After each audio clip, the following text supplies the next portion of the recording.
Parker Schnabel was once the king of the Klondike, a self-made prodigy who built a gold empire before most people paid off student loans. But now, he's not overseeing a dig site. He's confined to a prison cell. A shocking court decision has brought everything crashing down, sealing Parker's fate with a life sentence and no hope of appeal. The same young man who once turned frozen mud into television gold, hauling in over $24 million in a single season, is now watching his fortune freeze under government lock. Fans can't stop asking, how did the golden boy of Discovery Channel become a cautionary tale overnight? Parker's rise was nothing short of legendary. By 24, he'd already pulled over $13 million in gold from unforgiving ground. Season after season, he broke records. Season 14 alone brought in $24 million. But season 15, that was meant to be his crown jewel. With gold prices soaring, Parker set his sights on a jaw-dropping 10,000-ounce goal. That's over $26 million in potential haul. But to hit those numbers, he took the biggest gamble of his life. He dropped $2.5 million on two historic claims, Gold Run and Sulphur Creek.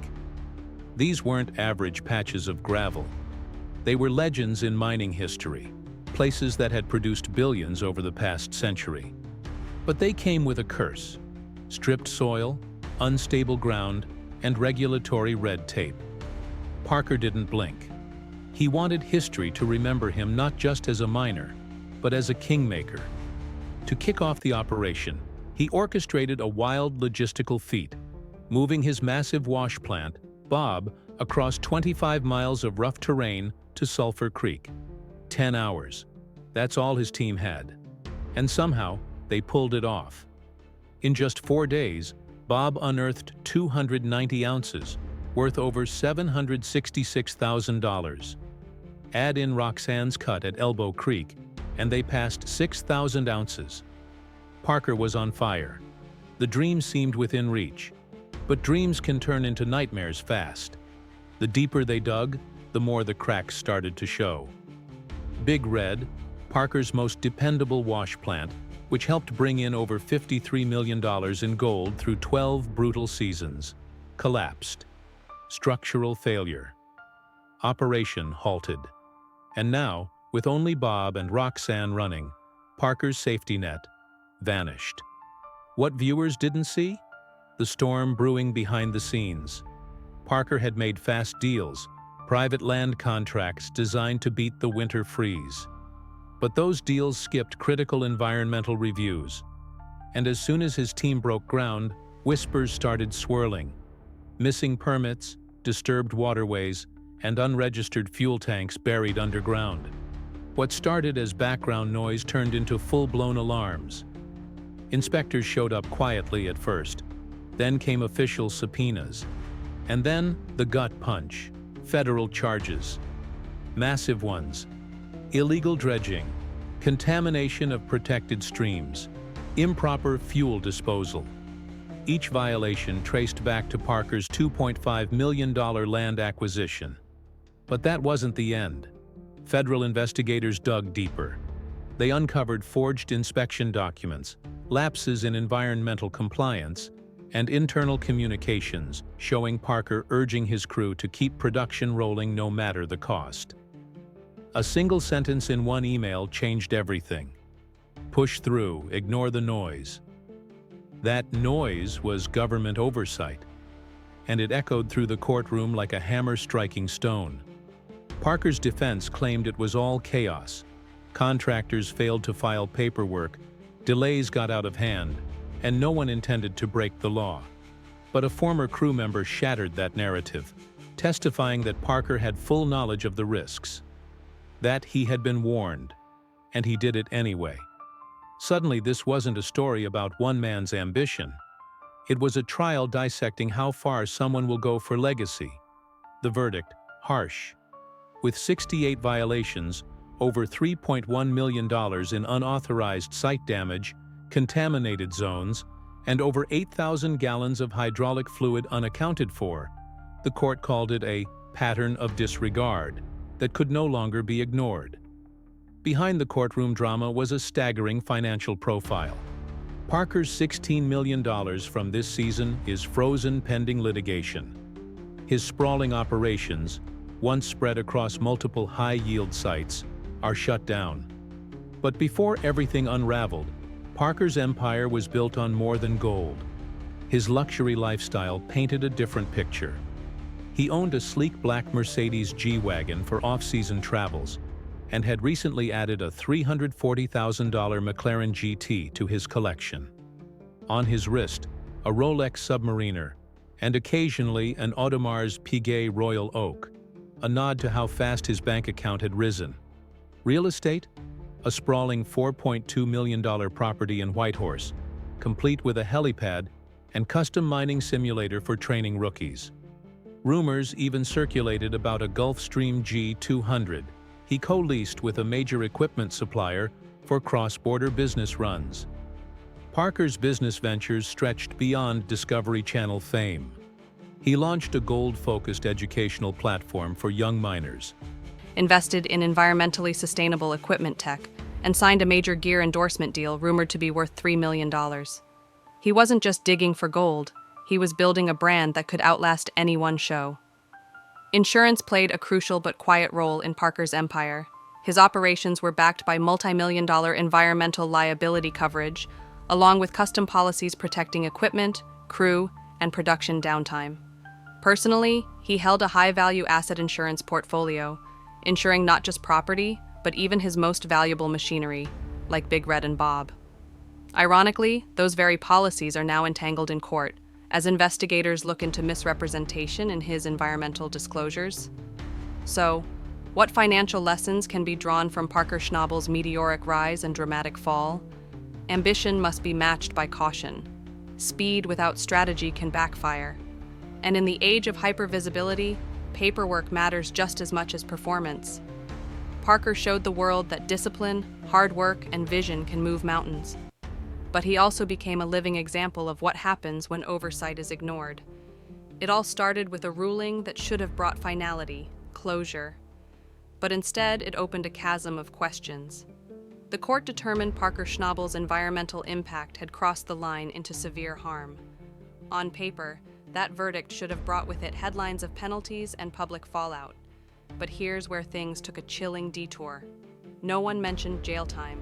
There was no viral mugshot, no courtroom drama, not even a press conference. Parker simply disappeared, vanished from the media buzz. And in that silence, a different kind of noise grew. Rumors. Protective custody? Secret deals for restitution? Or had he gone off-grid entirely? One thing was certain, everyone felt the absence. This wasn't just any celebrity, this was Parker Schnabel, Discovery Channel's unstoppable force. From a small-town Alaskan miner to the star of Gold Rush and its spin-offs, he built an empire before he turned 30. He had mined over $13 million in gold by 24, and in season 14 alone, raked in $24 million. But now, it's like he never existed. And here's the most shocking part. He never flaunted his success. No $10 million penthouses, no private jets parked in Los Angeles, no fleet of Lamborghinis or red carpet appearances. While others collected watches and status, Parker collected moments. Fishing trips with his dad, hunting weekends with his crew, spontaneous road trips, even catching the World Series live. He once confessed to sleeping on a friend's couch in LA because he didn't see the point of spending big on luxury he didn't need. That honesty was his charm, but it also showed something deeper. Parker never mined for wealth. He mined for legacy.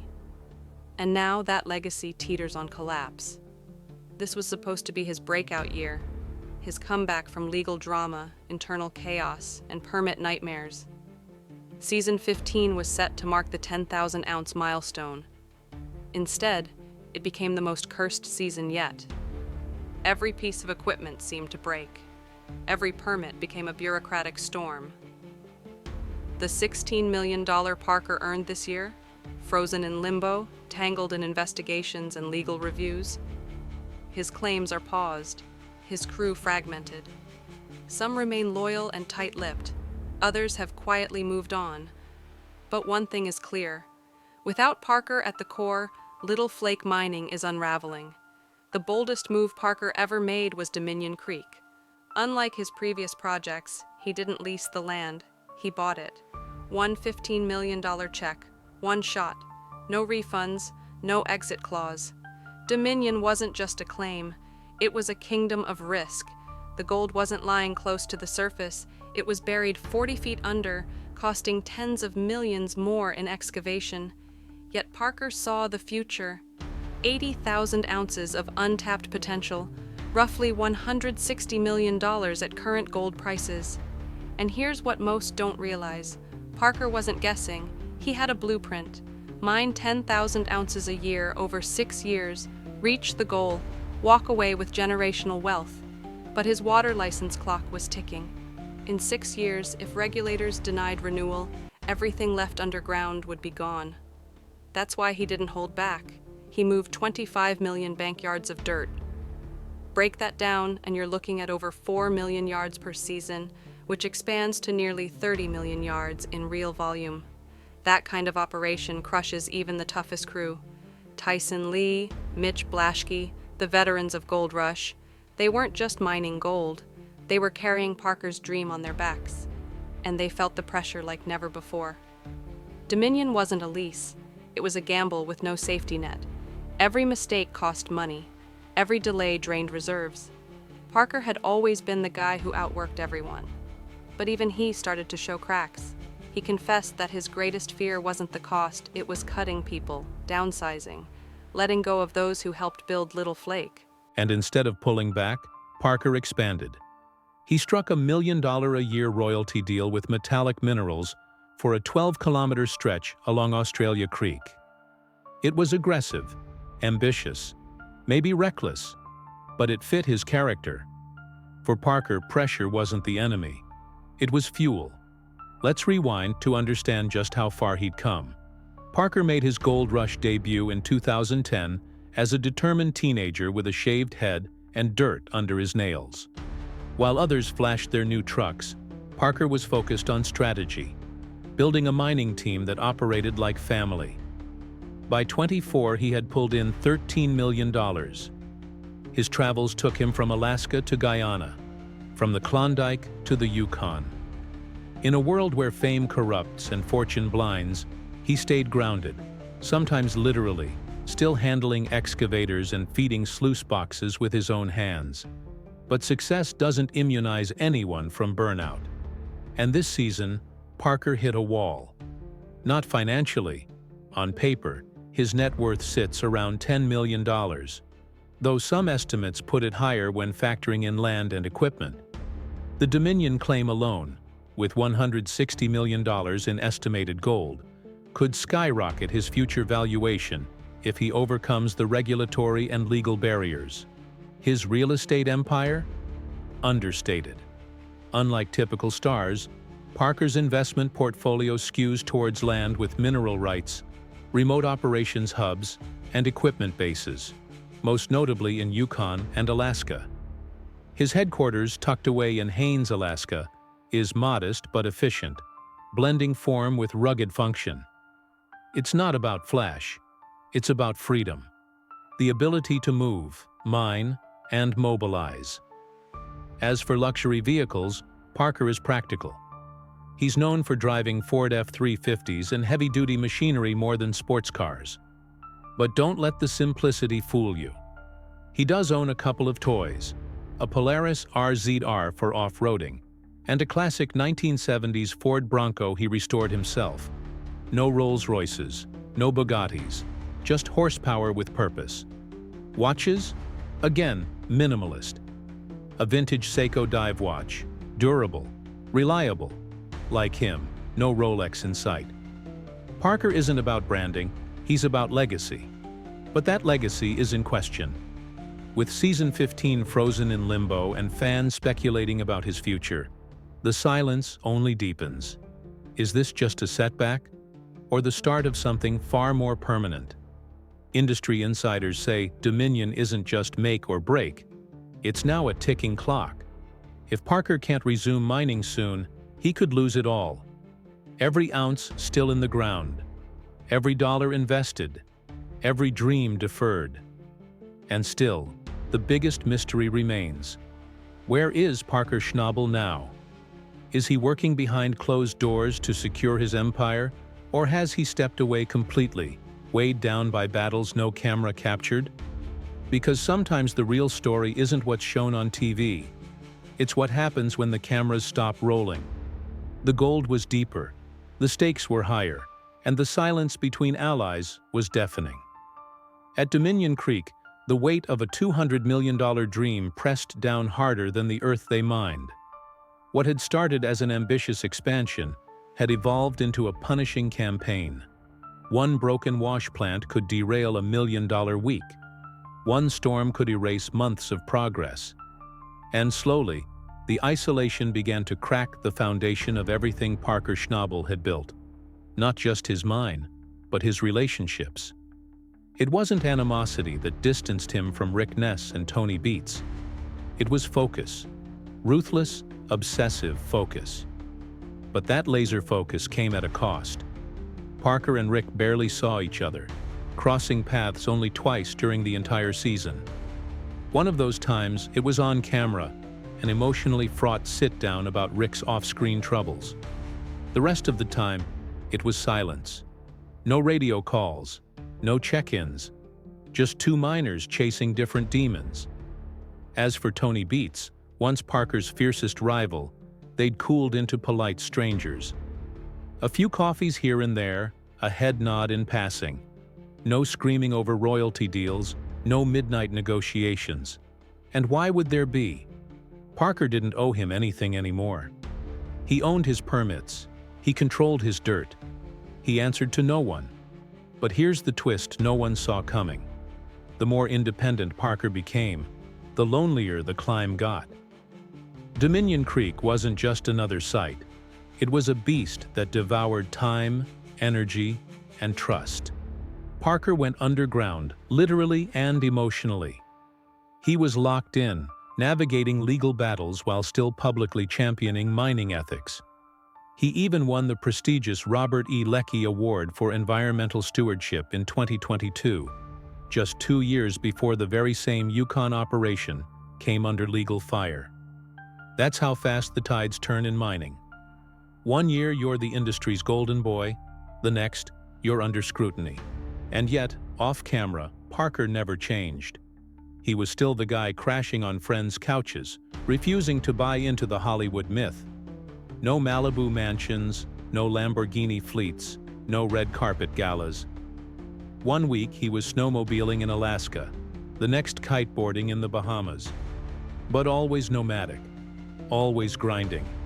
That's what made his rumored $950,000 mansion purchase so jarring. Because it wasn't him. And he confirmed as much, joking that he was basically homeless, preferring couches to castles. For a man who had earned over $13 million by his mid-20s, his frugal lifestyle puzzled many. But for Parker, it wasn't about appearances. It was about movement, risk, reinvestment. That $17 million gamble on Dominion Creek, just the loudest of many. He wasn't gambling in boardrooms, he was doing it underground, 40 feet beneath frozen soil. He needed to haul 30 million bank yards of dirt across 6 years to break even. Every year had to yield over 5 million yards. No margin for error, no days off. By 2024, estimates placed Parker's net worth around 8 to 10 million. Not exactly what people expected from a Discovery Channel icon. He doesn't own fleets of Ferraris or rows of Rolexes. In fact, reports suggest the only property in his name is a modest 2,000-square-foot cabin near Haines, Alaska. Built in 2015, metal roof, wood frame. Remote, peaceful, practical. A far cry from the glitter of Beverly Hills. But Parker's real wealth wasn't just in land or gold. It was in the empire he built.